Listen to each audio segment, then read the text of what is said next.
Liberando sus frenos. Hace muchos años, cuando comencé a estudiar las emociones negativas, el punto más crítico que descubrí fue que no se puede hacer ningún progreso hacia la salud, la felicidad, el amor y el cumplimiento del potencial mientras se insista en mantener intactas las emociones negativas.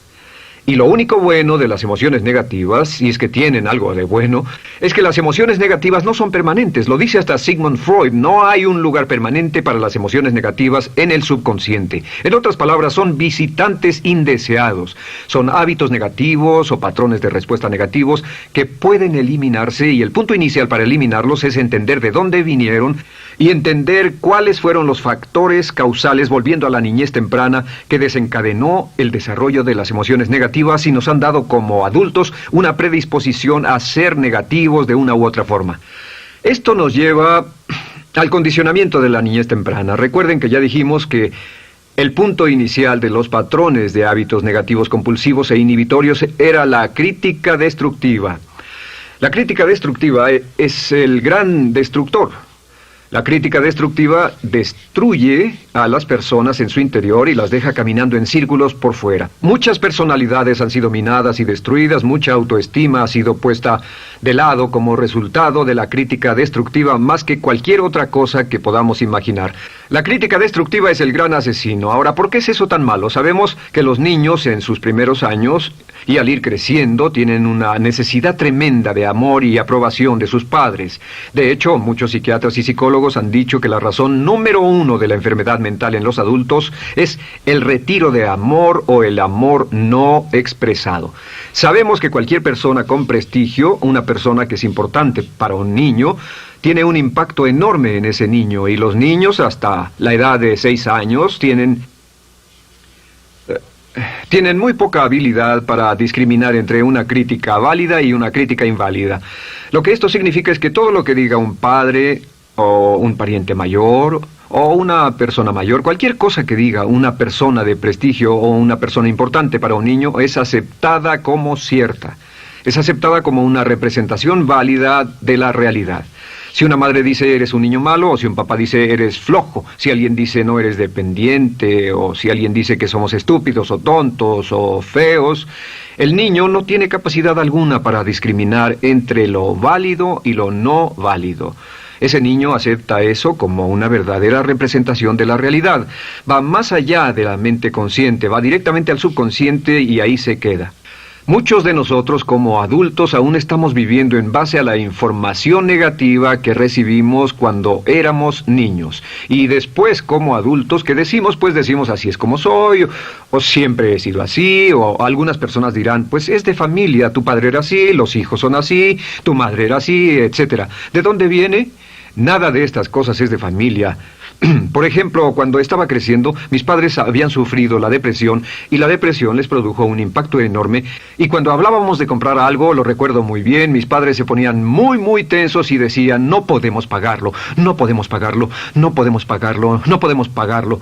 Tenían una mentalidad de carencia, esta mentalidad de no podemos pagarlo toda su vida.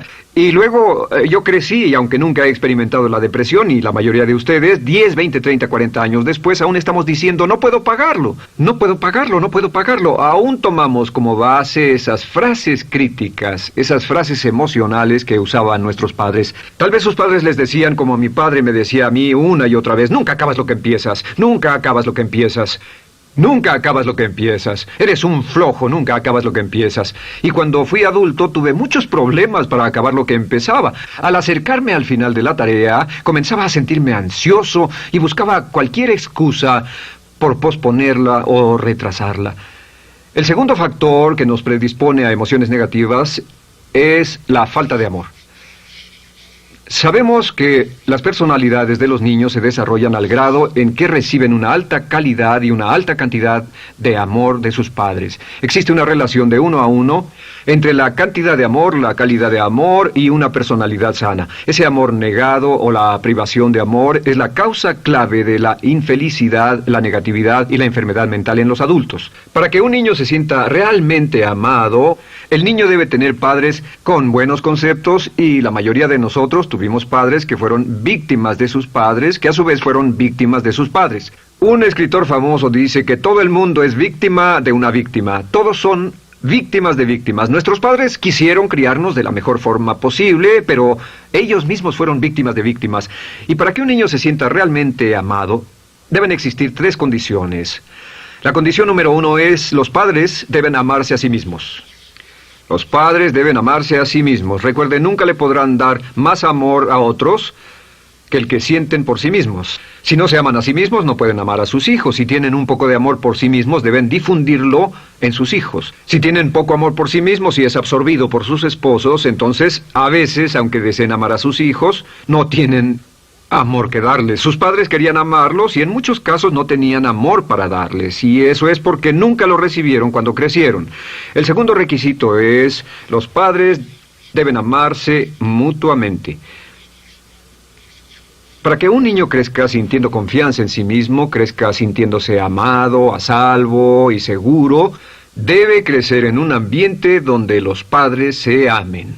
No hay nada que le dé más temor a un niño que crecer en un hogar donde los padres peleen entre sí, donde los padres no se amen, donde haya dificultades, porque el niño siempre tiene una tendencia, primero que nada, ser una víctima, pues al niño se le grita y se le vocifera, y entonces cree que la razón por la que mamá y papá pelean es su culpa. Ahora, una investigación interesante: como hay muchas familias de un solo padre, la investigación interesante muestra que cuando uno de los padres se va como resultado de una separación o un divorcio, los niños que quedan invariablemente están convencidos de que la razón por la que el otro padre se fue se debió a algo que él hizo.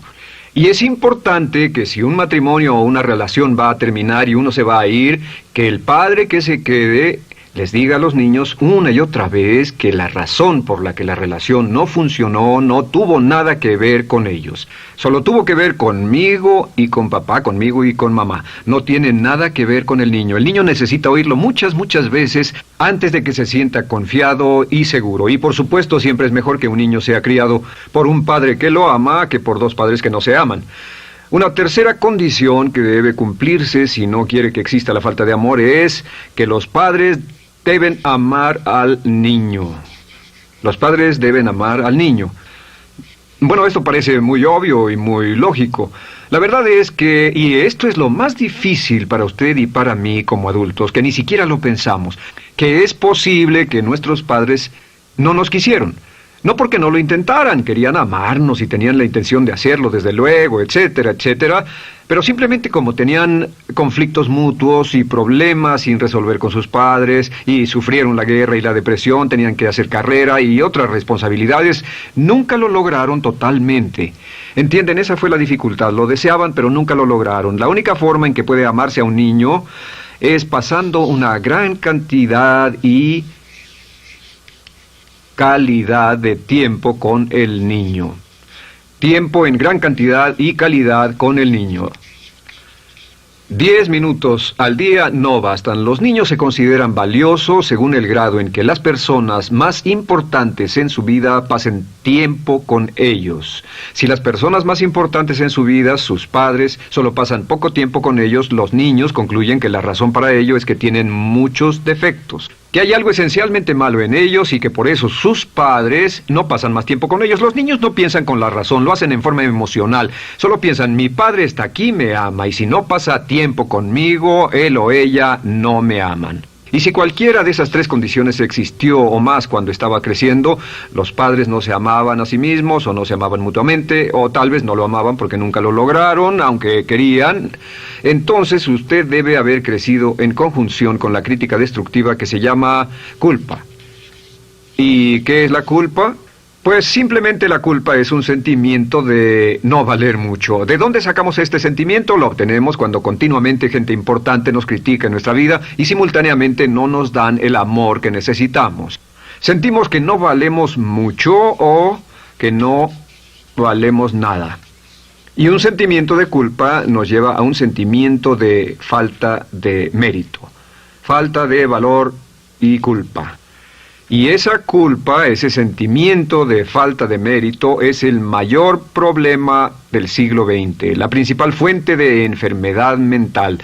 Es la fuente principal de los problemas en las relaciones, la fuente principal de enfermedad psicosomática, la fuente principal de la mayoría de los problemas que afectan a nuestra sociedad. Es el profundo sentimiento de culpa y falta de mérito que se expresa o se esconde en los pensamientos o en la actitud: no valgo suficiente, no valgo suficiente. No valgo suficiente. Ya hablamos de la autoestima y de lo importante que es. La autoestima significa me quiero mucho, me quiero mucho, me quiero mucho, me quiero mucho. Las personas que han sido criadas con críticas destructivas durante su vida no solo no se agradan a sí mismas, no sienten que sean lo bastante buenas para nadie, y en muchos casos están llenos de odio por sí mismos. Se odian a sí mismos, se autocondenan o se detestan. Y verán que esto sale en sus conversaciones y sale en sus relaciones con otras personas. Las personas que no se quieren a sí mismas, aunque quieran tener buenas relaciones, simplemente no son capaces de ello. Las personas que piensan que no son buenas para nada siempre lo hacen aflorar, siempre será un problema. Ahora, ¿cuál es la razón principal de la culpa? ¿De dónde viene la culpa? La culpa viene de 3 fuentes negativas: padres negativos, influencias negativas o religión negativa. Una de las 3. Cualquiera de estas 3 usa la culpa. De la culpa se valen y aprovechan, en especial los padres y las organizaciones religiosas, por 2 razones. Una es el castigo. La culpa se usa para castigarnos. Cuando estamos creciendo, el castigar es la forma más fácil de hacer que uno se sienta mal. Nuestros padres nos hacen sentir mal castigándonos físicamente o sermoneándonos o regañándonos. Y el castigo es una forma muy eficaz de irnos conformando o de conseguir que hagamos lo que los demás quieren. La segunda razón por la que se usa la culpa cuando se practica en forma consciente, y algunas organizaciones la practican así, es para tener más control emocional en especial, porque se puede controlar a una persona emocionalmente con culpa y manipular su comportamiento. Hay muchas organizaciones que usan la culpa como una herramienta de control y manipulación. Si puede controlar a las personas con suficiente fuerza y en forma emocional, puede conseguir su dinero, puede conseguir su tiempo, puede conseguir su compromiso, demandar sus recursos, etc. Muchas organizaciones usan la culpa para aplicar un castigo. Muchas organizaciones de caridad que se anuncian por televisión, en especial las de causas benéficas que involucran a niños o a personas incapacitadas, usan un sentimiento de culpa. A usted le va tan bien que debe sentirse culpable por estas personas que sufren. O envíenos algo de dinero y eso se encargará de su culpa por un momento hasta que lo incluyamos en nuestra lista de correo, etc. Y la culpa es un estándar. ¿Por qué se usa tan comúnmente? Pues primero que nada porque casi todos nosotros la tenemos en mayor o menor grado. Y número 2, es fácil. La culpa es fácil. ¿Por qué nuestros padres la usan con nosotros? ¿Por qué nuestras madres la usan con nosotros? Nuestras madres pueden controlarnos con la culpa en un cuarto repleto. Nuestra madre puede controlarnos a miles de kilómetros por teléfono. Los padres usan la culpa en sus hijos porque sus padres usaban la culpa en ellos y así sucesivamente. Es lo más fácil. No existe un esfuerzo físico. Puede hacerse con una mirada o de reojo o una palabra. Ya sabe que las personas siempre buscan lo más fácil. Esté alerta. Ustedes han sido criados en un ambiente donde se les ha hecho sentir culpa y casi todos lo vivimos. Debemos entender que la culpa es como una letrina o bacterias emocionales negativas que se colocan en la raíz de su psique o su subconsciente y activan todas las demás emociones negativas: furia, odio, envidia, resentimiento, frustración y duda, temor, etcétera. Las crea y las activa a todas, y la forma para en realidad deshacerse del centro es exorcizarlo, extirparlo. Y es lo que vamos a hacer el resto de esta sesión. Primero, ¿cómo podemos saber si nos criaron con sentimientos de culpa? Bien, a esto le llamamos la manifestación adulta de la culpa. Manifestación adulta de la culpa. Puede saber, probándose a sí mismo, ¿cuánto de esto tiene? Número 1, la manifestación adulta de la culpa es que tiene sentimientos de inferioridad, sentimientos de inadaptabilidad y de no merecer las cosas. No siente que merezca que le pasen cosas buenas. Si una persona ha sido criada con crítica destructiva y se le hace sentir culpa, entonces cuando logra éxito, aún con un tremendo esfuerzo, tiene una tendencia terrible de sentir que no se lo merece. A esto se le llama, por cierto, temor al éxito. El temor al éxito es solo otra forma de decir que la persona que ha estado condicionada a pensar de sí misma como poco valiosa o no lo bastante buena, se siente muy incómoda cuando experimenta el éxito. Se siente muy tensa y a disgusto.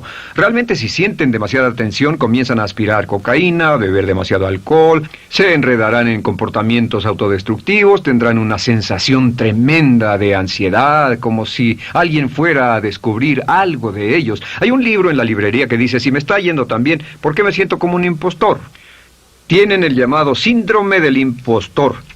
¿Alguna vez ha tenido éxito en algo y la gente ha ido a usted a decirle, vaya, hiciste un excelente trabajo, o eso es maravilloso, aunque haya sido muy duro para usted, y sintió que los demás iban a descubrir, siente como que, es decir, que iban a descubrir que realmente no es bueno, que solo fue un fraude, solo un accidente, y por supuesto es lo que dice, fue coincidencia, fue un accidente, la verdad, no sé ni cómo lo hice. Hacen todo lo posible por huir de ese sentimiento de inferioridad y de no merecer las cosas. Estén muy alertas.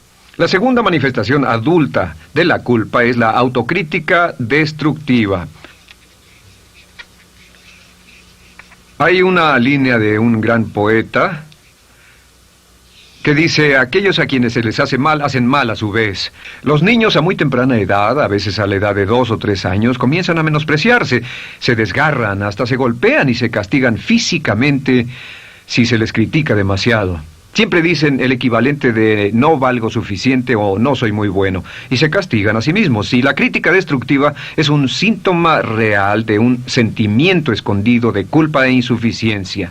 El número 3 es que fácilmente manipuladas por la culpa, las personas pueden jalar sus cordones de culpa en forma muy simple. Realmente vemos que existen 2 tipos de personas en el mundo, los lanzadores de culpa y los receptores de culpa. Invariablemente, estas personas se atraen mutuamente. Y por supuesto el lanzador de culpa es la persona que se identifica con el padre que lanzó la culpa y el receptor es la persona que se identifica con el que atrapó la culpa. Pero los lanzadores y los receptores de culpa se unen, se equilibran perfectamente, se establecen y forman una nueva generación de lanzadores y receptores de culpa.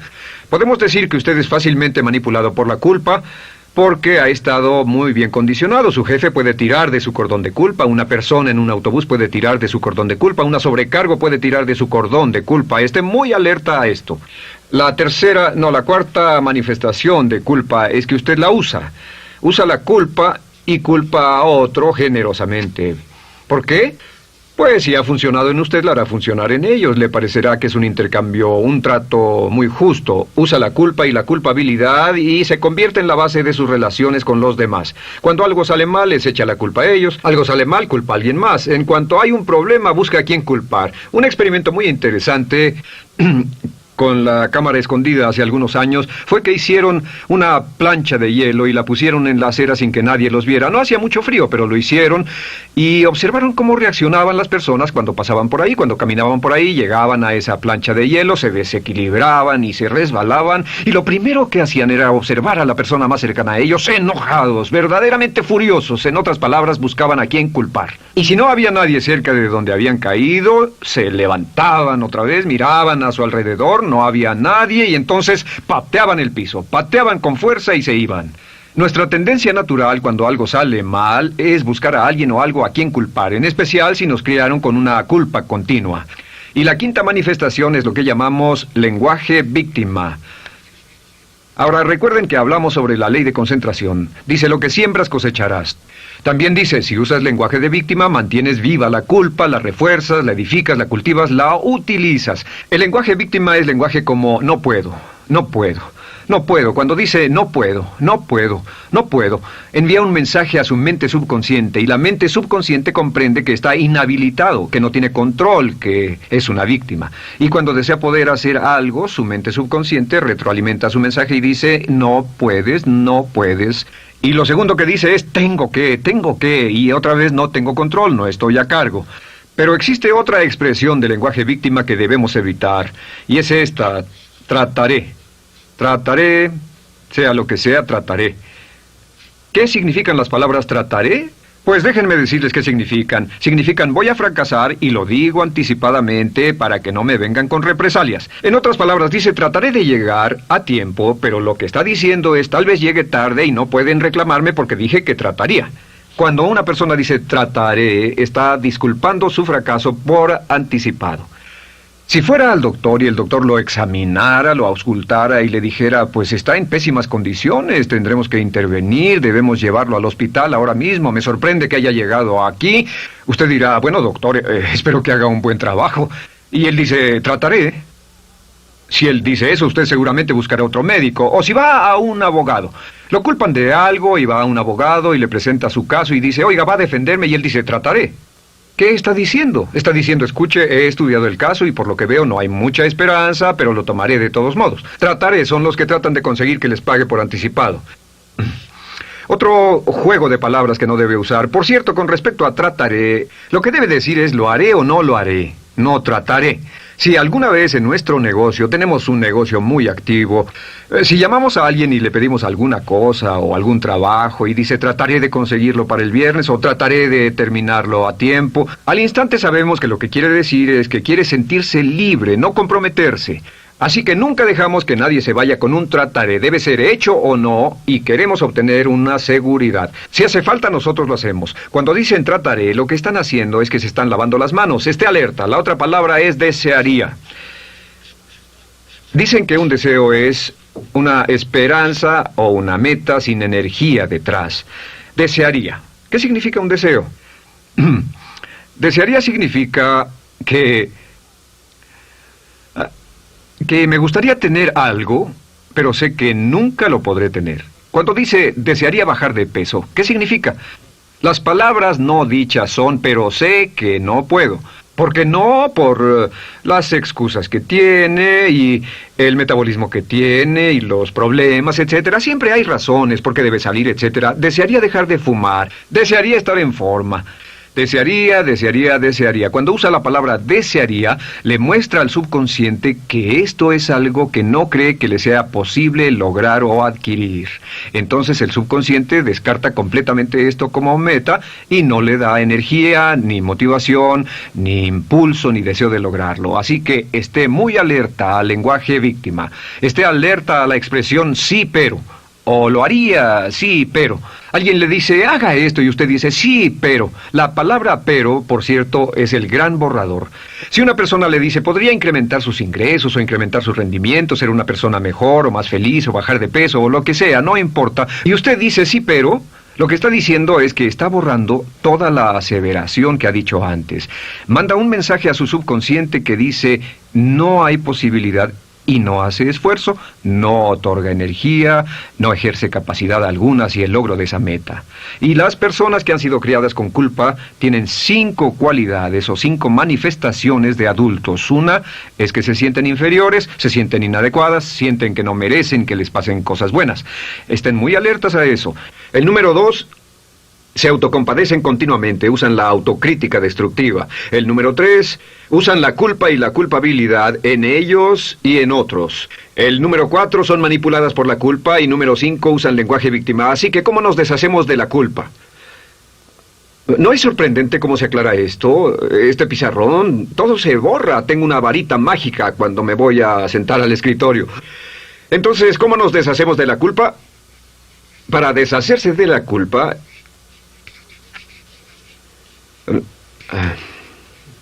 este es el proceso. Tiene algunos pasos importantes. Número 1, el primero de la lista, elimine la autocrítica. Elimine la crítica autodestructiva. En otras palabras, nunca diga nada destructivamente crítico de usted mismo. No lo diga. Esta es la regla básica. El subconsciente acepta lo que diga usted como cierto, como un mandato. Así que no diga nada de sí mismo que no desee sinceramente que sea cierto. No diga estoy cansado, estoy gordo. No diga no puedo o debo. No diga nada a menos que quiera que sea cierto. Las palabras que van después de la palabra yo son las palabras que su subconsciente registra como mandatos, excepto cuando dice yo desearía o lo intentaré. Así que elimine la crítica destructiva. Siempre hable en términos positivos sobre usted. Me gusta mi persona, puedo hacerlo, lo haré, escogí hacerlo, pero nunca diga no, no puedo. Número 2 es no dejarse manejar por la culpa. Rehúse ser manejado por la culpa. Porque cada vez que le permita a alguien que lo manipule por la culpa, ¿sabe qué pasa? Refuerza y hace más poderoso el efecto de la influencia de la culpa en su vida. Cuando yo crecí, debo decir que yo crecí en una familia que estaba muy influenciada por la religión negativa. Realmente mi madre, Dios la bendiga, tenía un cinturón negro en el pecado e hizo un trabajo verdaderamente soberbio en ello. Y yo tardé en sobreponerme. Cuando me casé con Bárbara, ella también venía del mismo tipo de familia y recapacitamos. Hay una hermosa respuesta cuando uno de los dos caía de nuevo en los viejos patrones. Decía, no tratas de hacerme sentir culpable, ¿o sí? No tratas de hacerme sentir culpable, ¿o sí? Solo diga, no tratas de hacerme sentir culpable, ¿o sí? Y no deje que las personas lo manipulen usando la culpa. El número 3, no use la culpa o la culpabilidad y anuncie que no va a usarla. No la use en otras personas y permita que sus hijos o su cónyuge digan lo mismo. No tratas de hacerme sentir culpable, ¿o sí? Repítalo una y otra vez. Y si la otra persona le dice eso es lo que trato, contéstele no va a funcionar. Y no funcionará. Es que la culpa solo funciona mientras usted no sepa que está siendo usada en usted. El número 4 es lo que llamamos la ley del perdón. Es la más importante de todas. Realmente es el centro, es el meollo de toda esta sesión. La ley del perdón simplemente dice que usted está sano mentalmente hasta el grado en que pueda perdonar libremente y olvidar las ofensas. Que su habilidad para perdonar a los demás es la clave que determina su felicidad y su éxito en la vida. Su habilidad para perdonar a los demás es la única forma de eliminar la culpa. Su disponibilidad para perdonar a los demás y olvidar ofensas es el determinante más importante de si usted está o no totalmente integrado y es un adulto que funciona como ser humano. Porque la tendencia de culpar y de guardar rencores es una tendencia patológica infantil que la poseen todas las personas que están enfermas mentalmente. La habilidad para olvidar, para perdonar libremente, es la marca del ser humano realmente iluminado. Ahora, acepte eso como real. Hay 4 personas a las que debe perdonar. Número 1, perdone a sus padres. Perdone a sus padres por todo lo que le hayan hecho para herirlo. La mayoría de nuestras investigaciones muestran que casi todos nuestros problemas como adultos se remontan a no estar dispuestos o no poder perdonar a nuestros padres por algo que hicieron que nos hirió. Perdónelos un 100%, escríbales, llámeles por teléfono, dígales, o cuando menos perdónelos en su corazón, pero perdone a sus padres. Número 2, perdone a los otros. Perdone a todos los demás. Perdone a todos los que lo hayan herido de algún modo, por cualquier cosa, y déjelo así. Ahora, hay muchos que dicen no puedo perdonar a esa persona por lo terrible que me hizo. Pero recuerde esto, el perdón es perfectamente egoísta. El perdón no tiene nada que ver con la otra persona, solo tiene que ver con su paz mental y con su propia integridad mental. Número 3, perdónese a sí mismo. Perdónese por todas las cosas débiles, tontas, insensatas y estúpidas que haya hecho, porque todas las personas han hecho cosas tontas, insensatas, estúpidas y ridículas, pero perdónese en un 100%. Y finalmente, la última parte de esto, si ha hecho algo que hirió a alguna persona, vaya a disculparse.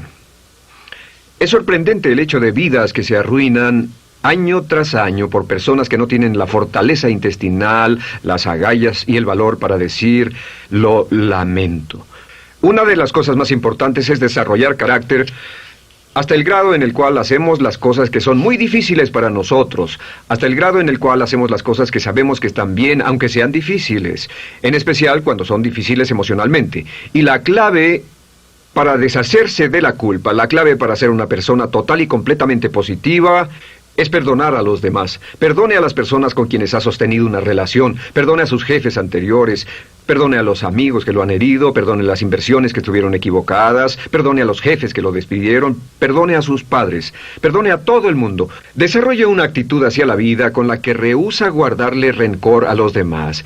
Solo repita una y otra vez: los perdono a él o a ella por todo. Los perdono por todo. Los perdono por todo.